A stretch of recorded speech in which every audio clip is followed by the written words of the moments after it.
খুব কষ্ট পেয়েছিলাম সেদিন, যেদিন আড়াল থেকে শ্বশুরকে বলতে শুনেছিলাম, কি এক বৌমা আনলাম, না আছে রূপ, না আছে গুণ, আর না আছে বংশমর্যাদা।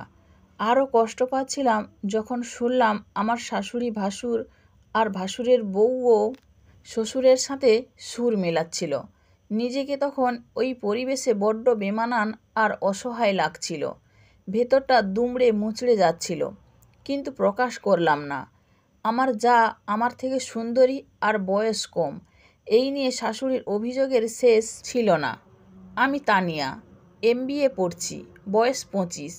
তানিমকে ভালোবেসেছিলাম ঠিকই, কিন্তু বিয়ে করেছিলাম দুই পরিবারের সম্মতিতে। তানিমের পরিবার প্রথমে রাজি না হলেও পরে রাজি হন, কিন্তু বিয়ের পর থেকেই কারণে অকারণে তুচ্ছ বিষয় নিয়েও কথা শোনাতে ছাড় দিত না। তাদের অভিযোগগুলো ছিল এমন যে আমি বড় বউয়ের মতন দুধে আলতা নই। আমার বয়স বড় বউয়ের চেয়ে 5 বছর বেশি। আমার বাবার অনেক টাকা নাই, আর তার চেয়েও বড় কথা, আমি আর তানিম সমবয়সী। যেখানে তানিম আর আমার কোনো সমস্যা ছিল না, সেখানে পুরো পরিবার আমার বিরুদ্ধে। তানিম আর আমার বোঝাপড়াটা বেশ ছিল। সে কখনোই আমাকে অবহেলা করেনি। যতটা ভালো বিয়ের আগে বাসতো, তার চেয়ে আরও অনেক বেশি এখন বাসে। আমার শত কষ্ট আমি ভুলে যেতাম তানিমকে আঁকড়ে ধরে। যতদিন যাচ্ছিল ততই তাদের কথা শোনানোর মাত্রা বেড়েই যাচ্ছিল। আমি কখনোই তানিমকে এসব জানাতাম না। আমি চাইতাম না তাকে মেন্টালি প্রেশার দিতে। নিজের মধ্যেই চেপে রাখতাম। কখনোই আলাদা হবার কথাও বলতাম না। অনেক চেষ্টা করতাম সবার মন জয় করার। আমার চেয়ে ছোট হওয়া সত্ত্বেও জায়ের সাথে সম্পর্ক ভালো রাখার জন্য তার সব কাজও আমি করে দিতাম। বন্ধু হতে চাইতাম, কিন্তু পারছিলাম না। প্রতিনিয়ত শুনতে হতো তানিম আরও ভালো মেয়ে ডিজার্ভ করে। শাশুড়ি আর যা এক হয়ে আমাকে প্রতিনিয়ত কষ্ট দিত। পরিবার নিয়ে কথা শোনাতো। বাবা মা বেড়াতে আসলে তাদেরকেও ছাড় দিত না। তানিমের রোজগার কম বলেও কথা শোনাতো। বড় ছেলে আর তার বউকে নিয়ে তার গর্বের সীমা ছিল না। মুখ থুবড়ে কাঁদতাম। এরই মধ্যে MBA শেষ করে তানিম আর আমি জব অ্যাপ্লাই শুরু করলাম। তানিমের একটি বেসরকারি কোম্পানিতে ভালো পদে চাকরি হলেও আমার হচ্ছিল না। হতাশ হইনি, চেষ্টা চালিয়ে যাচ্ছিলাম। জবের কথা শুনেই সবার মাথা গরম।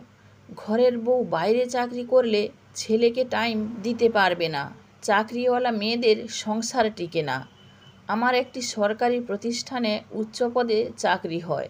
আমি আর তানিম আলাদা বাসা নিয়ে ঢাকায় অফিসের পাশেই ভাড়া থাকতে শুরু করলাম। নিজেদের মতো করে সংসার শুরু করলাম। দুজনেই দুজনের বাবা মায়ের খরচ স্বরূপ সাধ্যমতো টাকা পাঠাতাম। এর মধ্যে ঘর আলো করে আমার সন্তান রিয়াম জন্মালো। আমার শ্বশুর বাড়ির কেউ দেখতে এলো না। আমি নিজে ছেলেকে নিয়ে তার দাদু ঠাম্মাকে দেখালাম। সেদিনও তারা কথা শোনাতে ছাড়ল না। বলল, চাকরিওয়ালা মেয়েরা কখনোই ভালো মা হতে পারে না।